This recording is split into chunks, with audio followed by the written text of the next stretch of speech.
मुस्लिम मर्दों से शादी मत करना, मुस्लिम मर्दों से शादी मत करना, ये मैं हर उस बहन को बोलना चाहता हूँ जिसका सोच ऐसा हो चुका है। और हम उससे प्यार करते हैं तो हिंदू हो मुसलमान हो उससे क्या फर्क पड़ता है? क्या हो गया मम्मी, मुसलमान इंसान नहीं होते क्या? ऑफ कोर्स मुस्लिम इंसान है, बायोलॉजिकली वो होमोसेपियंस है, मतलब हम लोग सोचते हैं कि होमोसेपियंस मतलब इंसान ही है, लेकिन इंसान चेतना से बनता है। तो एक मुस्लिम का चेतना, उसका कुरान क्या बनाता है औरतों के ऊपर, अपने बीवियों के ऊपर, वो समझने से पहले एक चीज समझो। कभी गांव में जाके फसल का खेत देखे हो?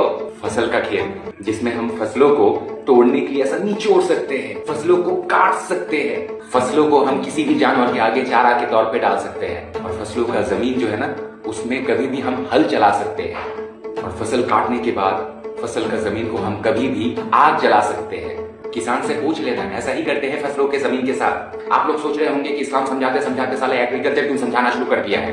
एग्रीकल्चर इसलिए समझा रहा हूँ क्योंकि कुरान का दूसरी सूरह अल बकरा के 223 नंबर आयत में अल्लाह ने बोला है कि हर मर्दों का स्त्री उसके लिए। ये रहा कुरान सूरह अल बकरा आयत 283 का हिंदी अनुवाद। तुम्हारी पत्नियां तुम्हारे लिए खेती की जमीन है, अतः अपनी खेती में जिस तरह चाहो आओ और अपने लिए नेकी आगे भेजो। तो सारे अब्दुल का बेगम बनने का सपना देखने वाला हिंदू लड़कियां फसल के जमीन की तरह हल चलवाने के लिए तैयार हो जाए।